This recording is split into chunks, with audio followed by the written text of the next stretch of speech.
Hello students, how are you all? I hope you all are doing really well. So students, today we are going to start chapter name Complementary Medicines. Complementary medicines के बारे में हम इस chapter में पढ़ेंगे. ठीक है, read about some complementary medicine and enhance your knowledge. कुछ कॉम्प्लीमेंट्री मेडिसिन के बारे में पढ़िए और अपनी नॉलेज को एनहांस कीजिए.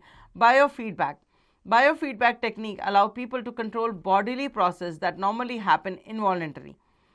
सो बायोफीडबैक टेक्निक जो है ये अलाउ करती है लोगों को कि वो अपनी बॉडीली प्रोसेस को कंट्रोल कर सकें जो हैपन हो रही है इनवॉलेंट्री, मतलब उनकी समझ से the technique is use specially for stress related condition.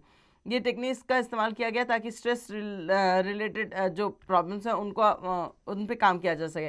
Condition such as asthma, migraine and high blood pressure. The idea behind biofeedback is that by harnessing the power of your mind and becoming aware of what's going on inside your body, you can gain more control over your health. So इस idea का इस्तेमाल इसलिए किया गया ताकि ये पता चल सके कि आपके शरीर के अंदर क्या चल रहा है और आप जितना जल्दी जानेंगे उतना जल्दी उन प्रॉब्लम्स को कंट्रोल कर सकेंगे. Naturopathic medicines. Naturopathic physicians work to restore and support the body own healing abilities using a variety of modalities including nutrition, herbal medicine and orient medicine. The physicians are trained in both conventional and alternative medicines and seek to understand the cause of a condition by exploring its mental, physical and spiritual manifestation in given patient. Naturopathy जो है वो basically लोगों को heal करने के लिए बनाई गई ताकि उनकी बॉडी जो है उसमें जो प्रॉब्लम्स हैं उनको विदाउट मॉडर्न जो हमारी मेडिसिन हैं, एलोपैथी की जो मेडिसिन है उनका इस्तेमाल किए बिना हम नेचुरल चीज़ों से ही लोगों को अच्छा खान पान देके, लोगों को हर्बल मेडिसिन देकर ही उनके अंदर की प्रॉब्लम्स का सॉल्यूशन निकाल सकें. तो इन सब चीज़ों को करने के लिए वो लोगों के पहले मेंटल, फिजिकल और स्पिरिचुअल जो कंसर्न है वो सारी चीज़ों को पहले कंडीशंस को जानते हैं, एक्सप्लोर करते हैं और उसके बाद उस हिसाब से उन्हें ट्रीटमेंट देना शुरू करते हैं. Now the homeopathy function in much the same way as a vaccine. So homeopathy जो है एक वैक्सीन की तरह ही काम करती है. It is based on the principle of treating. ये बेस्ड है किस पे? Principle of treating like with like. जैसा है उसके साथ वैसा ही treatment. Meaning a substance that cause adverse reaction when take in large dose can be cause in small amount to treat those same symptoms. So बहुत भारी मात्रा का एक डोज देने से के बजाय उसको रोज थोड़ी थोड़ी मात्रा में दवा देकर उसका इलाज करना ही इस जो होम्योपैथी का तरीका है.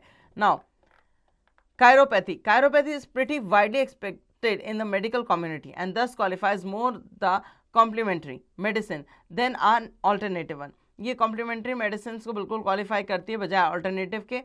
The chiropathic practice view the spine as the backbone of human health. सो कायरोपैटिक प्रैक्टिक जो होते हैं वो क्या करते हैं, स्पाइन जो होती है इंसान की उसको ह्यूमन की जो बैकबोन होती है उसी से उसकी हेल्थ वगैरह के बारे में पता लगाते हैं. Misalignment of the vertebrae caused by poor posture lead to diminished function and illness including pain in the back, neck, joints, arms, legs and head. तो हमारी बॉडी में जितने भी तरह के जो पेन होते हैं उनका पता ये लोग क्या करते हैं, ये बॉडी की जो बैकबोन होती है उसको पकड़ के या उसको टच करके पता करते हैं. जो वर्टिब्रेज होते हैं वो कहीं मिस पोजिशनिंग तो नहीं, हमारे बैठने का जो गलत तरीका है उससे हमारी वर्टिब्रेज या हमारी बैकबोन में कहीं कुछ चेंजेस तो नहीं आ गए जिसकी वजह से हमें इस तरह की पेन वगैरह जो है वो महसूस हो रही है. तो ये बेसिकली उनको वहाँ से रिमूव, मतलब उनको वहाँ से ठीक करते हैं पोजीशन को और हमारे बॉडी का जो उस तरह का पेन होता है उससे रिमूव करते हैं. Acupuncture is a method of encouraging the body to promote natural healing and to improve functioning. This is done by inserting needle at specific point and applying heat or electric stimulation to improve well-being and treat acute, chronic and degenerative conditions. ऐसी acute, chronic और degenerative conditions का में भी ये काम करती हैं एक्वापंचर जैसी जो मेथड है. इसमें क्या होता है कि किसी एक पर्टिकुलर पॉइंट पे एक निडल को प्रेस करते हैं या हीट प्रोवाइड करते हैं या इलेक्ट्रिक स्टिमुलेशन देते हैं जिसकी वजह से बॉडी का वो पार्ट में जो भी ब्लड क्लॉटिंग जैसे है या स्टिफनेस वगैरह है वो थोड़ी रिलीज हो और इंसान जो है वो जल्दी ठीक फील करने लगे. Aromatherapy use natural oil extracted from plant to promote healing. Aromatherapy में नेचुरल ऑयल्स का इस्तेमाल किया जाता है ताकि प्रमोट किया जाए हील, मतलब इंसान जो है वो जल्दी ठीक हो सके, और नेचुरल ऑयल्स को यूज़ करके वो इंसान जो है वो जल्दी ठीक हो सके। The oils can be inhaled, जो ऑयल है उन्हें इनहेल किया जाता है, सूंघा जाता है। Massage into the skin, skin के ऊपर उसकी मसाज की जाती है। और in rare cases taken by mouth, और कई केसेस में इन्हें मुंह के द्वारा पिलाया भी जाता है। And each has a specific purpose, और सबके अपने अपने पर्पस होते हैं। Acupressure is similar practice to acupuncture. Acupressure और एक्वापंचर जो है वो एक सिमिलर प्रैक्टिस है, but using finger pressure rather than fine needle और specific point along the body. So यहाँ पर आपको नीडल की ज़रूरत नहीं है, यहाँ फिंगर के पॉइंट से ही किसी पर्टिकुलर पॉइंट को प्रेस करके अपनी बॉडी में जो प्रॉब्लम है उसको उस क्लियर कर सकते हो। Like practitioner use their hand, elbow or feet to apply pressure to specific point along the body meridians. Sometimes aquapressure also involves stretching or aquapressure massage as well as the other method. तो acupressure में क्या होता है, जो practitioner होता है वो अपने हाथ से, अपने एल्बो से, अपने पैरों से किसी एक स्पेसिफिक पॉइंट पर वजन डालता है, ताकि वो वहाँ का जो एरिया है वो जब दबे तो बाकी जो चीज़ें वहाँ पर हो रखी है वो रिलीज हो जाए। और ये एक्वा प्रेशर जो है इसमें स्ट्रेचिंग भी इन्वॉल्व है, इसमें एक्वा प्रेशर में मसाज भी इन्वॉल्व है। Okay, now ayurvedic medicine also known as Ayurveda. Ayurvedic medicine originated in India and has been around for thousands of year. Ayurvedic medicine जो है ये इंडिया में ही ओरिजिनेट हुई और यहाँ पर ये करीबन हज़ारों सालों से हैं। Practitioner use a variety of technique including herbs, massage and specialized diets.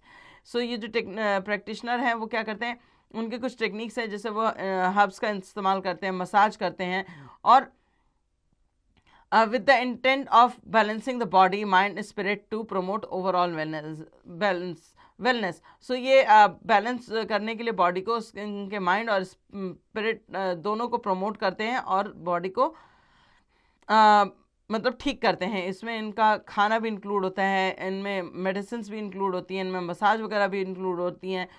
So ये सारी चीज़ें आयुर्वेदिक मेडिसिन में इंक्लूड होती हैं। नाउ लास्ट है balneotherapy. Balneotherapy also known as hydrotherapy, इसको हाइड्रोथेरेपी भी कहा जाता है। Balneotherapy involves the use of water for therapeutic purpose. ये इसमें पानी का इस्तेमाल किया जाता है ताकि इसको थेरेपी दी जा सके, थेरेपी पर्पस के लिए। And it dates as far back as 1700 BCE. Balneotherapy can be used to treat a variety of illness and ailments. बैलनियोथेरेपी जो है वो 1700 BCE से ही शुरू हो रखी है और उसमें काफ़ी सारी बीमारियों को और एलिमेंट्स को ठीक करने का काम किया जा सकता है। This therapy focus on alternative medicine. ये थेरेपी जो है वो ऑल्टरनेटिव मेडिसिन पे फोकस करती है, हेल्थ एंड वेलनेस बेनिफिट्स, और इसमें हेल्थ और वेलनेस बेनिफिट्स भी प्रोवाइड करती है। सो ये था चैप्टर जिसमें हमने बहुत तरह की मेडिसिन के बारे में पढ़ा, बहुत तरह की प्रैक्टिसेस के बारे में बताया कि हम क्या क्या करके अपनी बॉडी को ठीक कर सकते हैं या अपनी बॉडी की बीमारियों को जान सकते हैं। सो ये था हमारा चैप्टर कॉम्प्लीमेंट्री मेडिसिन। होपफुली आपको समझ आ गया होगा।